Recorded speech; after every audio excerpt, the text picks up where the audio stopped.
All right, lesson 12b. So we're still talking about logarithmic function manipulation. And so the first part here is vertical dilations with the product property. So be careful, yours says vertical translations at the top, okay? But it should say vertical dilations. So you need to make sure that you change that so it doesn't confuse you. So when graphing logarithmic functions in the form of y equals log base b of x to the k, we can show that the power property y equals k times log base b of x is an equivalent to a vertical dilation of the parent function where a is equal to log base b of k. Y is equal to a plus log base b of x. Let's explore this idea. So given that g of x is equal to log base 2 of x squared for where x is greater than 0, we're going to use the power property to show that this is a vertical dilation of the function f of x equals log base 2 of x. Alright, so we know that g of x is equal to log base 2 of x squared. And then we know, because the power property tells me that this exponent can be written as its coefficient. So this is the same thing as saying g of x is equal to 2 times log base 2 of x. And so we can see there that the log base 2 of x is the same. It's being multiplied by 2 in front, which means it is a vertical dilation. It is that a value of our function. B says graph both f of x and g of x on the grid at the right. Alright, so it tells me here that f of x is log base 2 of x, and we've done this one quite a bit. So remember, when we're graphing the log function, we know this is the same thing as saying 2 to the y equals x. And so we're going to pick some y values, plug them in, and solve for x. So negative 2 to positive 2. Plug it in, solve for x.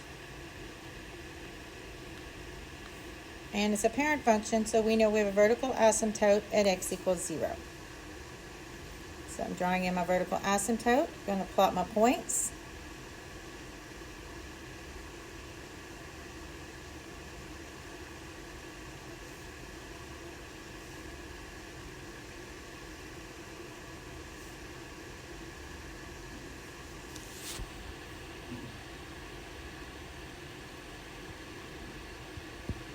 And then g of x here just says we're going to take those same points, but it's times 2, log base 2 of x times 2, so that means our y's are going to be multiplied by 2. So I'm going to multiply all my y's by 2. X's will stay the same. And my vertical asymptote is an x equals, and x didn't change, so my vertical asymptote doesn't change. So I'm going to draw in my vertical asymptote, plot my new points.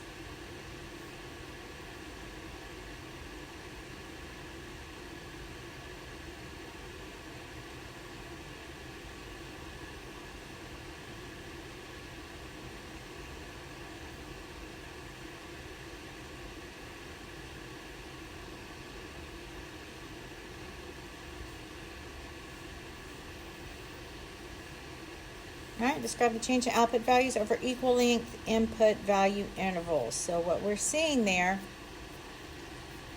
the y values are, and so as x increases by 1 unit,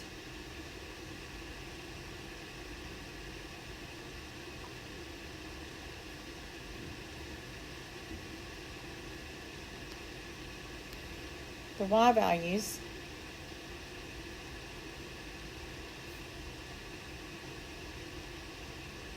or a vertical dilation by a factor of 2.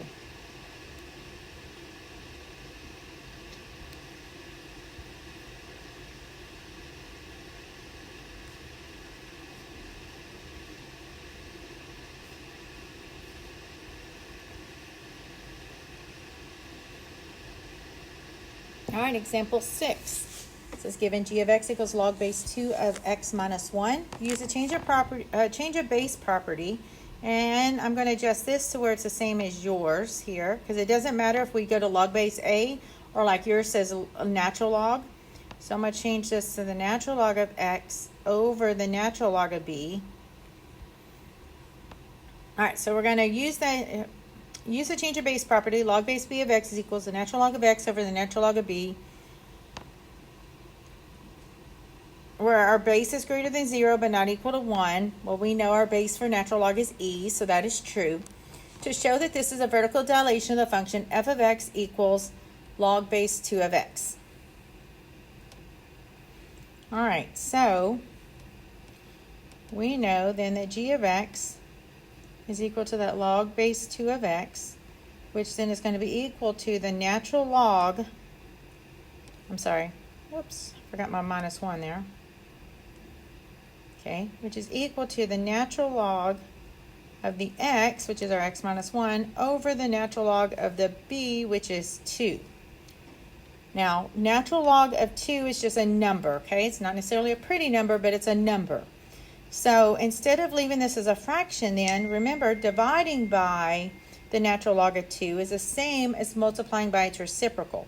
So I could write this as 1 over the natural log of 2 times the natural log of x minus 1.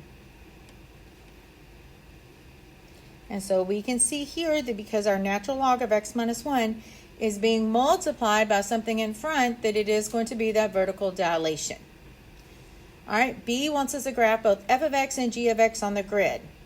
Well, f of x is that log base 2 of x. And so just using the table that we just had, so this is same, remember, it's 2 to the y equals x. So pick some y values, plug in for x.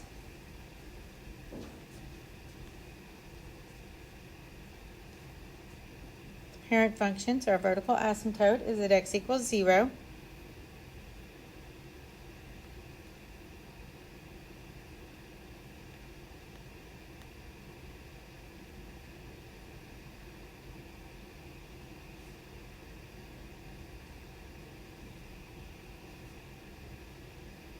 So there's our parent function, okay? Now, we can't really use the transformation piece here because what is 1 over the natural log of 2? Well, it's not a real pretty number. Let me see. So 1 divided by natural log of 2 is 1.442695041, and then my calculator says that's as far as it's going to go, but it doesn't mean it ends. All right, so just to give me some numbers, now we know that this is a transformation. It's equivalent to this here. So we know that it's just our x's are going to have 1 added to it, okay? So what I expect to see, I'm going to borrow some space right here. What I expect to see is these x's are going to have 1 added to it. So that'd be what, 1 1/4, 1 1/2, 2, 3, 5. My y's would stay the same. My vertical asymptote is also going to have 1 added to it. So this is what I expect to see. So I'm just going to double check it. I'm going to go into my calculator. I'm going to go on into y equals, and I'm going to type in this equation. So 1 over the natural log of 2 times the natural log of x minus 1. And I'm going to go to my table. Now I'm not able to see all of them, but I can see the point 2, 0, 3, 1, and 5, 2. So if 3 of my 5 are correct, the others are probably correct as well. And I could check that. I could go to second trace and go to value. Oops, I hit something wrong.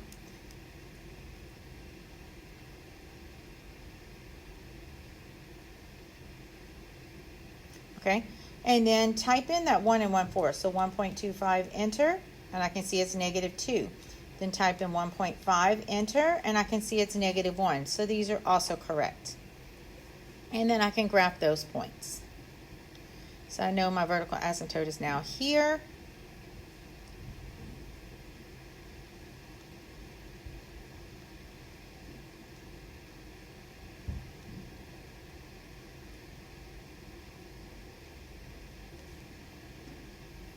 And there's my graph of that function. And then C says describe the change in the output values over equal length input values.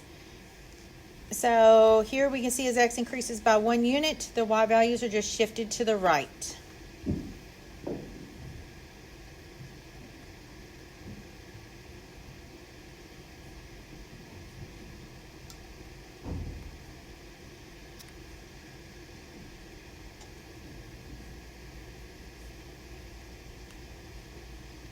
So shifted right 1 unit.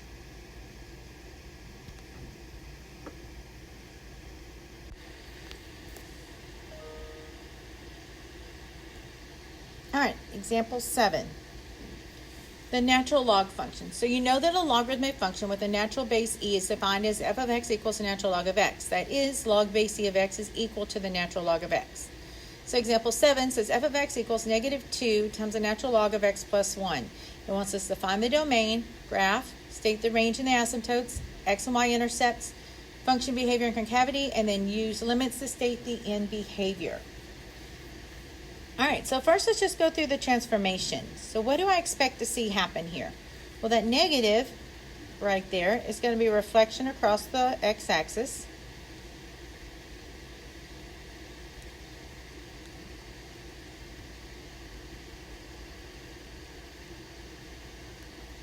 The 2 is going to be a vertical dilation, or vertical stretch by 2. And the 1 is going to be horizontal shift or horizontal translation left 1. All right, so remember, ln of x is a parent log function, and so we know it has a vertical asymptote at x equals 0.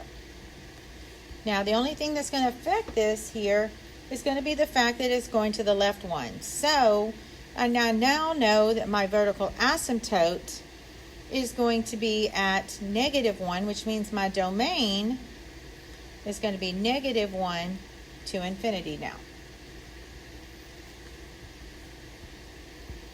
All right, I'm going to go ahead and draw that in. Now, like I stated in the previous example, I didn't think we hadn't really talked about graphing natural log yet at that point. Natural log has a bunch of decimals because it has a base of e. But remember that all parent functions have one ordered pair, or have a couple ordered pairs that are the same. One of them being the x-intercept is at 1, 0. All right, so that gives us like at least a little starting point, or we can go through and find our x and our y-intercepts to be able to help us graph it. So I'm actually going to jump down to D. I'm going to go find those x and y intercepts, and then I'm going to come back up and see about graphing it. All right, since I know that my graph has been shifted to the left 1, that does mean that I'm going to have an x and a y intercept. And so we're going to go through and find them here. So let's see. To find the x-intercept, remember, let y equals 0. So we're going to have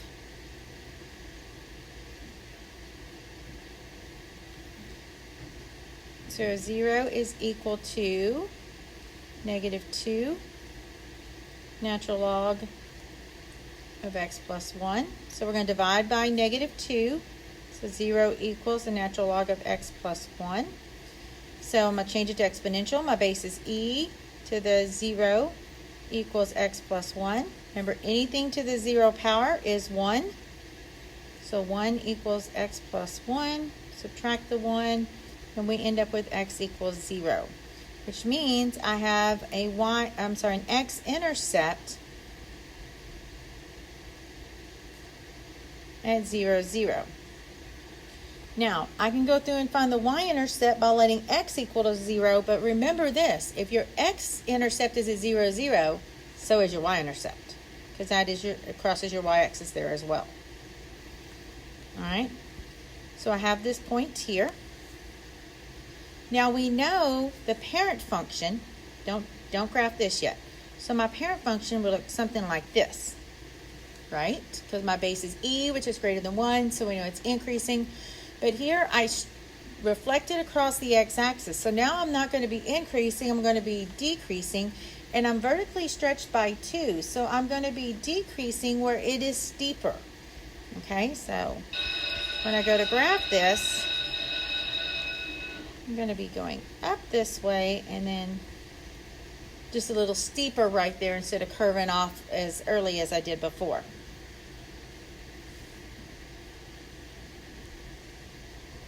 All right, and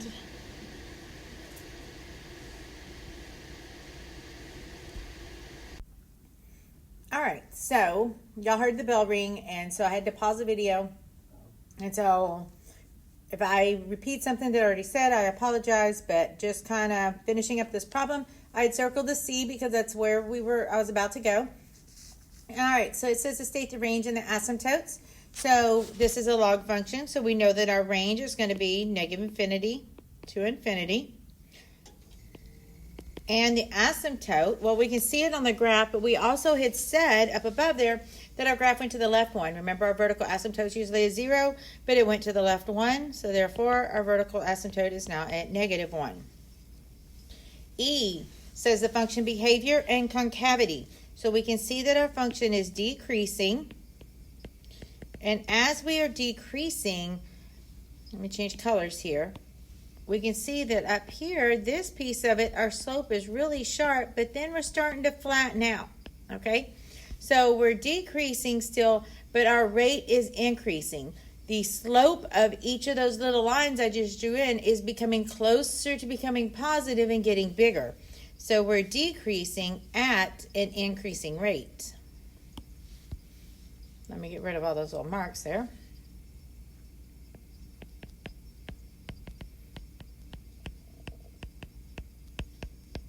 Which means that we are concave up. That is really hard to read. I apologize.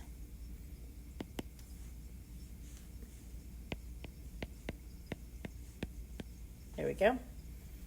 And then use limits to state the end behavior. So we can see as we go to the left that our limit as x is approaching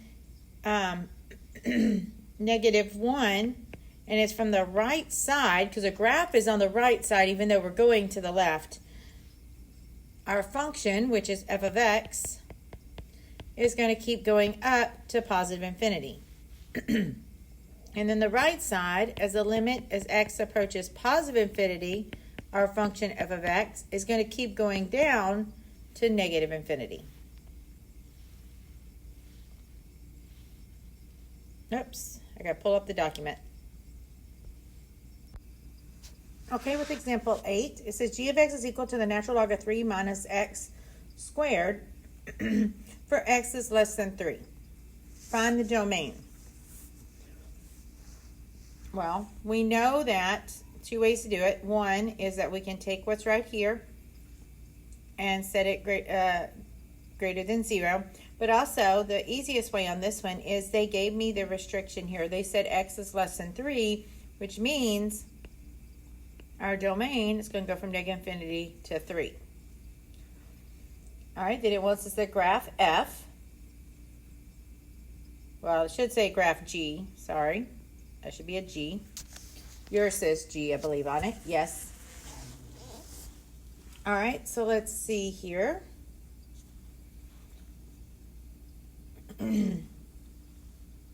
So I'm just going to go ahead and put some points down here. We're going to get them the same way. So my graph is going to, we're going to start at 3 because that's where our vertical asymptote is going to be.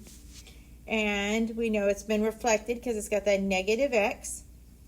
Remember the squared? We've looked at those. That's where it like kind of, when they graph, they actually look something like this on both sides. And we're just restricting it to this one piece, okay? So we're just restricting it to the one that's going to be on the left side here. And so we can get us some points here. And so if I work it out, I'll find I have the point 2, 0.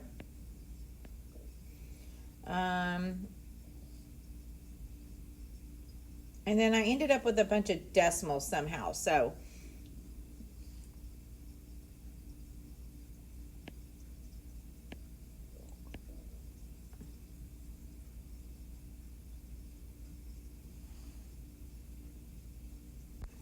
okay, sorry about that. So silly moment, just realized this is a natural log, and we had said if it's natural log because our base is E, We'll use our calculator to help us get these points. All right, so I go in my calculator. Remember, I'm only looking at the x's less than 3, so I can see that I have 2, 0. I have 0 and 1 point something there. I also have -2 and 2 point something. Then I'll just skip over -5 is 4 point something. And -8 was 5 point something. Okay, so that's enough to give me a look for my graph. I can see, I know it's going to do something like this. All right. Let's see, state the range and the asymptotes. Well, again, it's a logarithm, so we know that its range is going to go from -infinity to infinity. And we also know we have that vertical asymptote at x equals 3. State any intercepts. So our x-intercept, by looking at my table, I could see that it was at 2, 0. Remember, you're going to set your y equal to 0 and solve for x. So if I do that, so I would have 0 is equal to the natural log of 3 minus x squared. So I get e to the 0 equals 3 minus x squared. Anything to 0 power is 1. And then solve, oops, so take the square root of both sides, and then solve both of them for x. One of them is not going to be within the range, or within the x is less than 3. So let's see, we got 1 is equal to 3 minus x, and we got -1 equals 3 minus x. So here's our x equals 2. And this one is at x equals 4, which is not less than 3, so that one won't matter. So that's why we got 2, 0. And then we also got to find the y-intercept. Well, the y-intercept is just plug in 0 for x. And so I'm going to erase what I have right here because I wrote right in the middle instead of taking it to one side. All right, but my y-intercept is when x is equal to 0, so I get y equals the natural log of 3 minus x squared. 0 squared.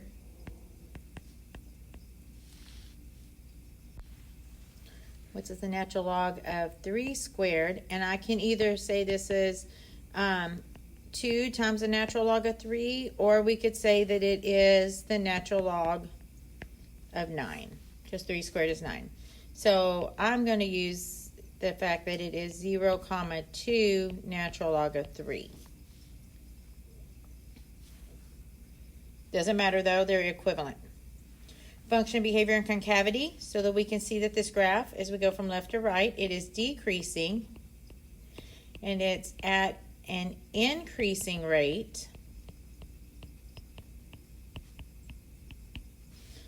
because, let me change colors here so we can see that here it's getting more and more, especially right here with the way I drew it.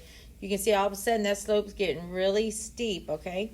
So it's decreasing at a, I'm sorry, I put increasing, decreasing rate because it's getting more and more negative, which means that it is concave down. And then the limits, so as we go to the left, so limit as x approaches -infinity. Our function name is g of x will equal, we're going up to positive infinity. And then as we go to the right, our x is going to go towards 3 from the left side. So that's where we use a little negative. Our function g of x will equal, and it's going to -infinity.